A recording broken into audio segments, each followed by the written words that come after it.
안녕하십니까. 요사이 무척 가물었는데 오늘은 단비가 왔습니다. 영농을 하는 한 사람으로서 이 단비가 아주 보약 같은 그런 선물이었습니다. 그래서 오늘은 모처럼 또 하루 휴식을 갖게 되었고요. 그러면서 여러 가지 밀린 또 글도 좀 조금 정리를 하고, 또 그동안 하고자 하였던 몇몇 논문도 보완하는 그런 시간을 가지면서 오늘 하루는 그저 유유자적하는 그런 날이 되었습니다. 그런데 문득 제가 오늘은 도천산에 대해서 생각하게 되었죠. 보편적으로 도천산이라 하면은 불교적인 용어다, 불교적인 그러한 지명유래를 갖고 있다, 뭐 이렇게들 이야기하는 사람이 정말 많습니다. 보면은 글자 자체가 이제 이를 도자거든요. 이를 도자에 하늘 천자, 그 몇산자를 쓰는데, 결국 이 뜻풀을 그대로 한문 학적인 어원으로 분석하면은 하늘에 이른다, 이런 뜻을 갖고 있다, 이렇게 볼 수가 있죠. 그래서 하늘에 이른다 하고 불교적인 용어에 제석천, 또 도리천, 이와 같은 용어와 연계된다고 풀이하면 다소 무리가 있었지 않았나 이렇게 생각을 하죠. 도천산 기슭에는요, 네다섯 개소의 사찰이 유존하고 있습니다. 그 중에는 연대가 조금 올라가는 그런 사찰도 있고, 또 근래에 창건한 그런 사찰도 있고, 이래서 도리천과 제석천을 대부분 이렇게 상징화하고 있다는 것이죠. 그래서 오늘은 국문학을 공부하는 사람으로서 이 점을 조금 관심을 두어야 하겠다 하는 그런 생각에서 한국 지명유래 총남이라든지 또 이 지역에서 기록한 여러 가지의 지명유래를 참고를 해서 말씀을 한번 드려보면요, 이 도천산은 자인의 주산이라기보다요, 이게 구룡산에서 발원하는 좌측용 우패꽃 중에서 우측편에 뻗어내리는 그 줄령, 즉 금박산의 줄기입니다. 그 금박산의 줄기가 결국은 진량읍의 속초리에 와서 묻어지게 되는데, 이것은 이제 자인면 담북동하고 이제 이렇게 전부 걸쳐져 있죠. 그런데 자인으로 봐서는 그 아래 자인 향교가 있고, 또 자인 제석사가 있고, 그 옆에도 또 두 개의 사찰, 또 좀 떨어진 곳에 또 한 개의 사찰이 있습니다. 있는데 이 도천산에 소재를 두고 자인의 주산이라고 이야기하는 사람도 혹이 있습니다. 자인은 사실상요, 자인면을 위수로 하고 있는 산들이 거의 없습니다. 거의 대부분이 신도 쪽이라든지 신관 쪽에 이어지는 금박산 줄기, 그리고 또 거기에 이어지는 도천산을 두고 있어서 자인 사람들은 이 도천산이 자인의 주산처럼 이렇게 얘기를 하고 있죠. 그러나 자인 읍지에도 이 산은 진량읍의 주산이다 했고, 그 산 아래는 향교와 자인 읍터가 있다 이렇게 이야기를 했거든요. 그리고 또 이 정상에 올라가면은 경산의 일부 지역과 자인 전역이 한문에 들어오는 곳이다 이렇게 했고, 여기는 그 옛날에는 토성을 조성했다 이렇게 이야기하죠. 그 이제 어떤 뭐 습조물을 가미하지 않고 기존의 흙을 그 뚝으로 만들어서 활용했다는 것이죠. 산의 정상에서 보면은 그 정상 부위에 그 동쪽과 일부 북쪽 지역에는 가파른 절벽입니다. 그래서 그 외부의 침입이 아주 어렵다는 것이죠. 그래서 여기에 그 뭐 신라시대 때부터 고려 조선시대 이르기까지 이 지역에 그 침입하는 그 외적들을 경계하는 그런 군사적 요충지로 알려져 있다 이렇게 말하고 있죠. 그리고 이제 비록 토성이지만 이 도천 산성이 언제 축성되었나 하는 것은 그저 구전에서만 전하고 있고 정확한 연대는 알려지지 않고 있습니다. 그러나 경상북도 또는 경산시에서 조사한 그 지표조사에 의하면요, 이게 막 신라 때 축성되었을 가능성을 두고 있죠.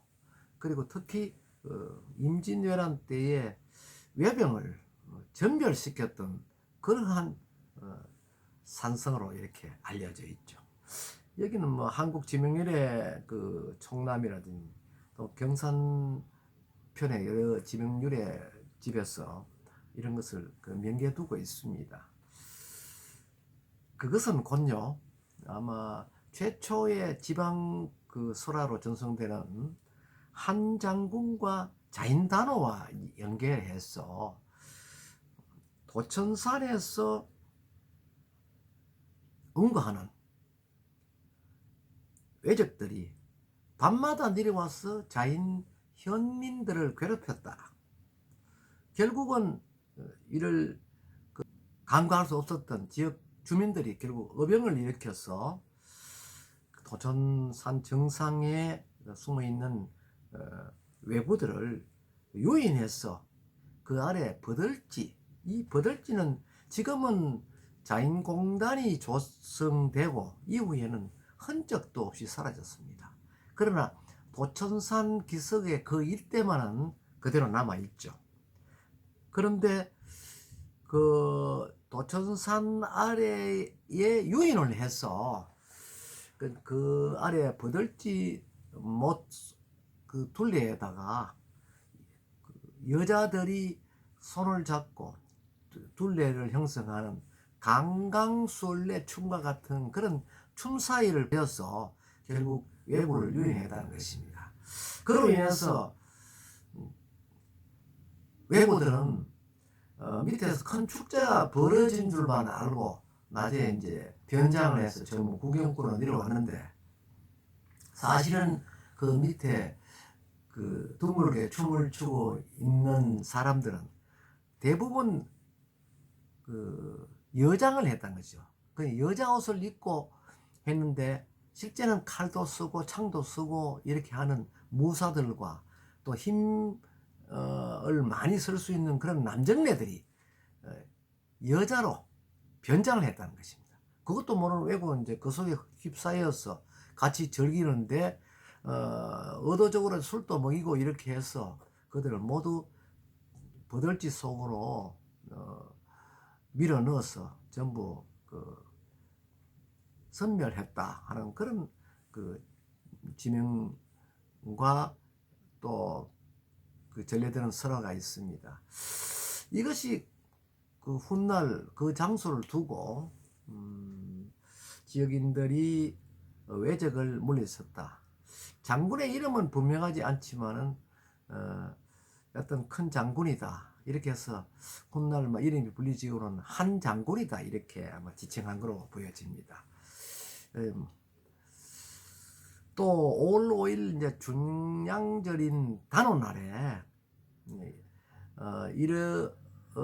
당시에 그 어병을 일으키던 지역 그 어병들과 또 그들과 그 항쟁을 하였던 지역민들을 위해서 스스로를 자위하는 그런 축제를 벌였던 것이 자인단오의 근원이다, 이렇게 볼 수가 있죠. 그래서 그때 그 못 둘레에 손을 잡고 춤을 추었던 그런 춤사위를 가지고 여원무다 해서 자인단오의 상징적인 그 축제 양상이 여원무를 비롯해서 그 연행되고 진행되는 것입니다. 이것은 아마도 그 군사적인 어떤 그 행위들을 이 변형한 그러한 설화적 그 변이 양상으로 이렇게 보여집니다만은 어쨌든 자인 지역에서는 지역을 스스로 그 지켜낸 방어해낸 그런 그 선인들이 있었다는 것이죠. 그래서 경산인들은 자인지방의 사람들을 두고 충효 정신이 남달랐다라고 평가를 하고 있고요. 1592년에 임난이 발발하였을 때도 성제 선생을 중심으로 해서 그 자인 남산 용성 지역에서 당시는 구자인 현역이고 현이 경주에 속현된 그 시점인데도 성제 선생이 지역에 1000여 명의 의병을 모아서 미리 동곡까지 나아가서 외적이 그 침입하지 못하도록 방비를 했다, 이러한 기록들이 있습니다.